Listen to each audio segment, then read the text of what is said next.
Today for Devotions with Daniella, we are reading Generation Hope, How Inclusive Economics Can Help Us All Thrive. If you're interested in a copy of this book, you can get some attached here.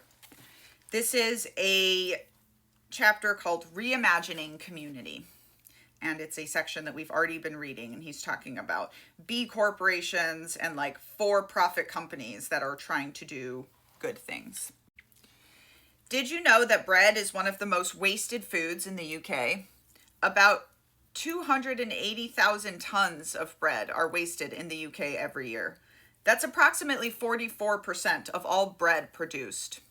Enter Tristram Stewart, a campaigner on environmental and social impacts of food production.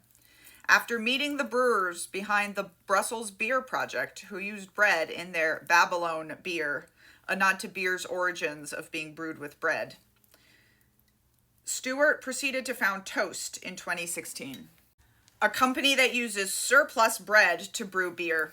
With bread wasted at a colossal scale, here was a circular economy solution to reduced waste, engage drinkers, and raise funds for charity. By brewing quality beers and engaging people in conversation, Toast nudges positive action for the planet. Aside from reusing waste and donating to charity, 100% of distributable profits or 1% of revenue, whichever is greater, goes to charity.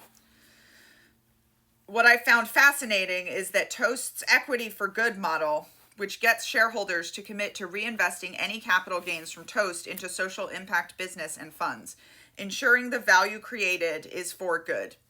In 2022, Toast raised over $2.4 million from investors, including the National Geographic Society, Heineken International, and sustainable business leader Paul Pullman. In 2021, Coates Bank in the UK secured the sought-after B Corp status, which attests that banks uphold certain social and environmental performance standards. That announcement came as Coates attempted to boost its reputation after scandals in recent years. However, it was met with dismay by many in the B Corp community, given the 329-year-old private bank's checkered history. In December 2022, Scottish company Brewdog lost its ethical B Corp certificate after a BBC film, An Open Letter from the Workers, revealed a culture of fear at the self-styled punk brewery. Turns out, not all B Corps are good actors, in spite of strict certification criteria. Or bad actors show up and use that stuff.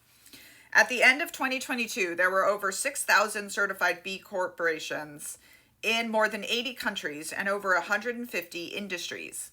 And since the pandemic induced an increase in consciousness over the planet, there has been a huge rise in companies getting B Corp certified, even with more prioritizing their efforts to becoming a B Corp.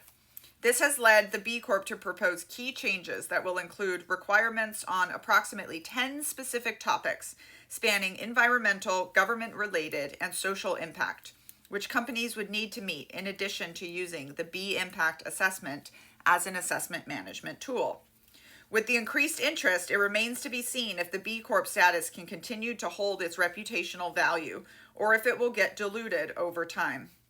Will those who are trying to disguise their profit-seeking motives prevail, or will B Corp achieve its mission to transform the global economy to benefit all people, communities, and the planet? It's important to reiterate that profits alone aren't bad.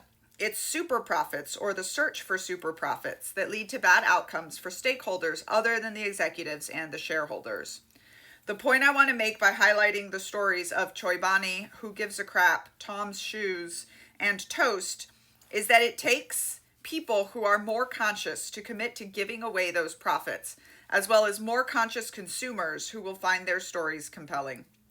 People on both sides of B Corp success have realized there is a lot more to life than money. If that message spoke to everyone, then a lot more people and companies would follow suit.